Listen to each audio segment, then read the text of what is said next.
Welcome back. You're with the news at 9. Well-known South African cosmetic surgeon Dr. Reza Mia is a master at his craft. He not only makes many faces beautiful, but also gives back to the community, taking on cases to help restore the dignity of people who have suffered defects or injury. But he's also starting to become known in the aeronautics space for revolutionizing luxury travel.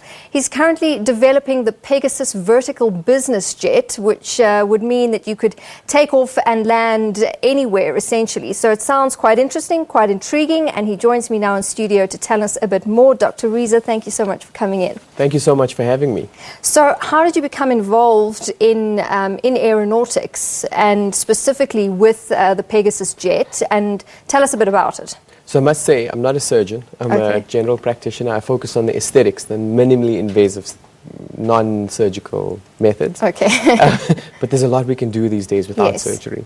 So the Pegasus idea came to me one day when I was at home. I just thought I wanted to do something unique, and I had the idea to do a vertical takeoff business jet. So I worked with some engineers to basically start working through different models, different ideas and concepts, different methods of achieving vertical takeoff, until we settled on the fan-in-wing version, or fan-in-wing method.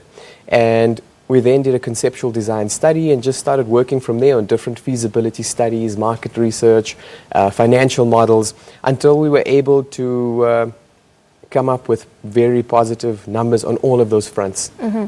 But I mean, not everybody sits at home thinking about aeronautics, and your speciality is your cosmetics. And so how did you sort of make that connection, or that bridge between what you're doing currently to where you are now? You know, I've always believed that it's important for people not to limit themselves. So once you achieve a qualification, it shouldn't become a limitation. Yeah. It should be a stepping stone to bigger things. So I've always thought, and I've always advised people to read widely, study widely. So that's why I studied other degrees outside of medicine.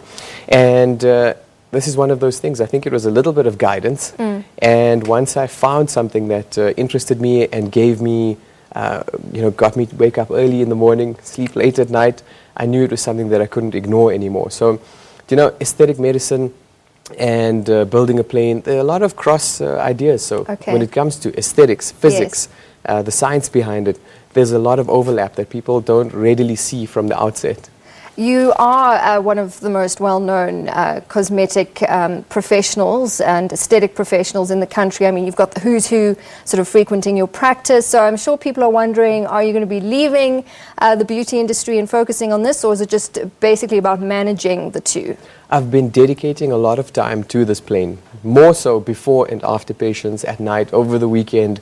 And I think I will have to give a little bit more time to the Pegasus project. But, working with reliable professional people like engineers, our operating officers, the people who work with us, I can leave a lot of those day-to-day activities to them. So I don't see myself ever completely leaving aesthetic medicine. Okay. Well, that's good to know. But we cannot let you go without asking you whether or not you saw the headlines in today's Sunday Times, where it's alleged that your brother, Ridwan, allegedly caused his mistress to abort her child without her knowledge or consent. It's an incredibly serious implication, and if true, I mean, he could lose his license, he could face jail time. I did see the article. I know as much as I've read in that article.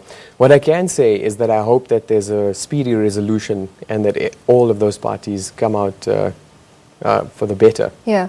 But are you not concerned about reputational damage? Because you and your brother have obviously done some work together. I'm thinking specifically of the Pippi Kruger case.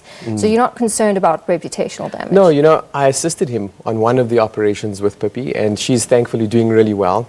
But, we have very independent practices. We're not a joint practice in any way. So professionally, we're very different. So I don't see that implicating or damaging my practice at all. So there's no business model between you and your brother? No, not at all. No, we're brothers, but we don't work together. Yeah. And your family, how do they view these allegations? I think they view based on principles. They'll say things, for example, that we should always say that, or accept that people are innocent until proven guilty. But again, we hope that everybody comes out better from this. I hope that it's not the case, of course. And I hope that him and this girl are able to find a resolution. Okay. As a practice, and you as a doctor, how do you ensure that your patients are always in safe hands?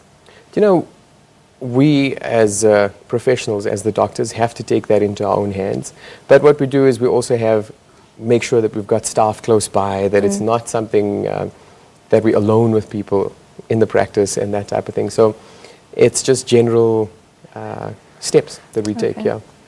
Dr. Reza Mia, thank you very much for coming in. We will take a quick break, but I'll be back with a look at your sport.